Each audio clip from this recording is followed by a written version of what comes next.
Well, let's get more perspective on the story from an African affairs analyst, Achike Chude. Good to have you on the program. Yeah, it's a pleasure. What do you make of Ethiopia's government decision lifting a 6-month state of emergency 2 months earlier than planned? Can we say that, is it safe to say that the coast is clear in terms of stability?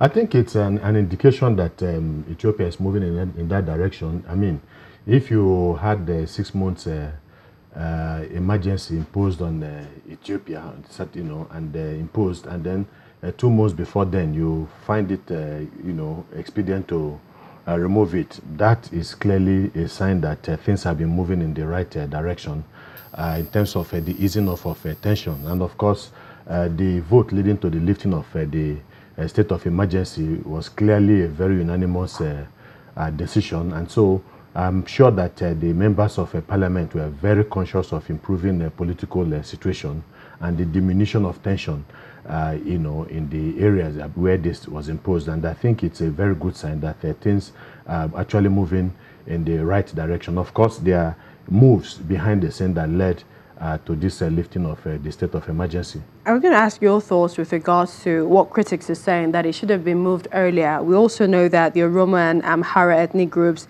make up some 2/3 of Ethiopia's population, and they have been protesting, over the lack of jobs and, lack of political freedom.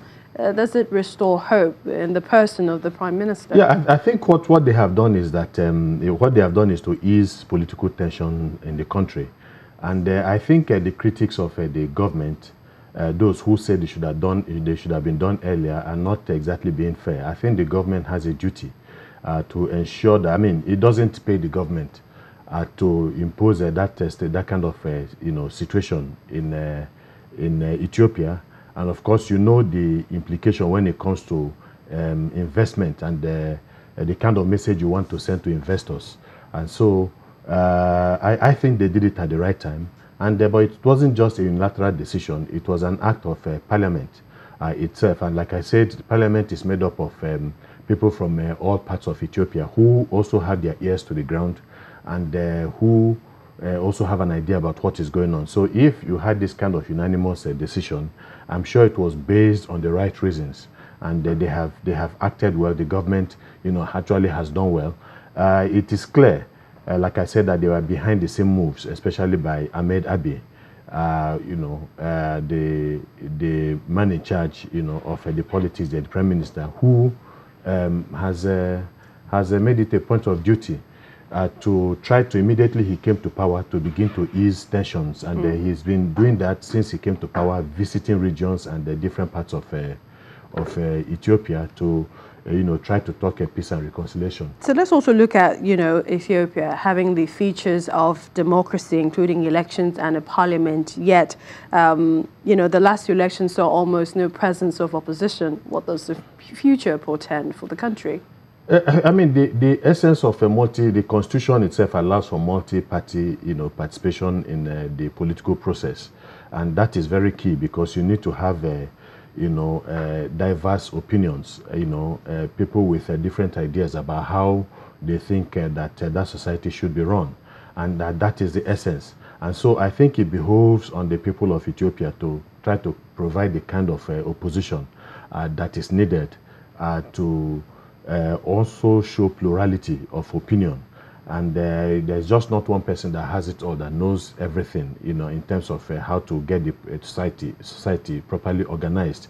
But the reality, and that is also the essence of even the protests and, all of this while, you must have a government that is ready to, allow other, sides of other opinions.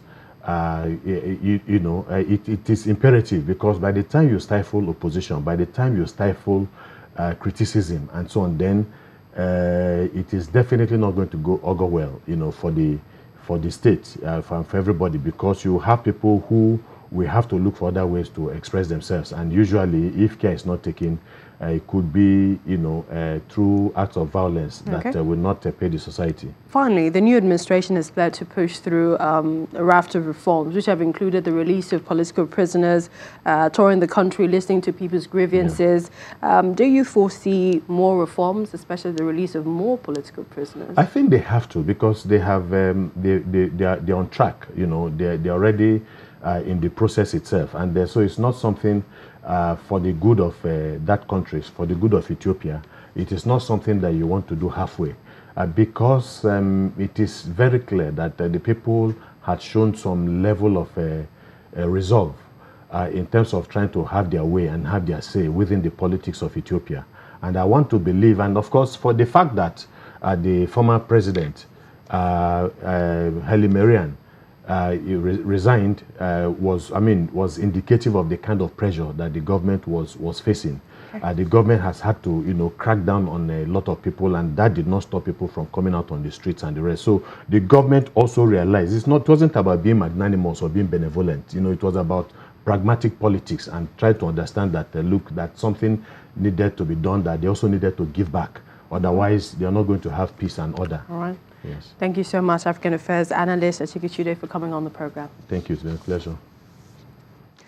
Kenyan Minister for Education Amina Mohamed has sacked the board of Moi Girls' School. This follows reports that one of the students was raped in an attack on Saturday. The head teacher is also reported to have resigned from the school in Kenya's capital, Nairobi. Former students of the school held a protest outside its gates on Monday, clamoring against the authorities for their nonchalant attitude towards the incident. Students say 3 men entered the girls' hostel and sexually assaulted one of the girls, while 2 others managed to escape. Medical workers in the Democratic Republic of Congo have given all the immediate contacts of Ebola patients in the city of Mbandaka an experimental vaccine as they try to thwart a disease that has killed around 25 people. The Health Ministry says the VSV-Ebo vaccine developed by Merck has been administered to 1,112 people, including 567 in the northwestern city. That covers all known contacts of confirmed Ebola cases in the city, as well as those people's contacts, and not only family members, but also people who may have come into contact with a sufferer in church via public transport. Ebola spreads easily through bodily fluids, and the medical strategy involves vaccinating all the people a patient may have infected, and then vaccinating a second ring of contacts around each of those potential sufferers. Still to come on the program, the United Nations backs economic sanctions on warring sides in South Sudan. Please stay with us.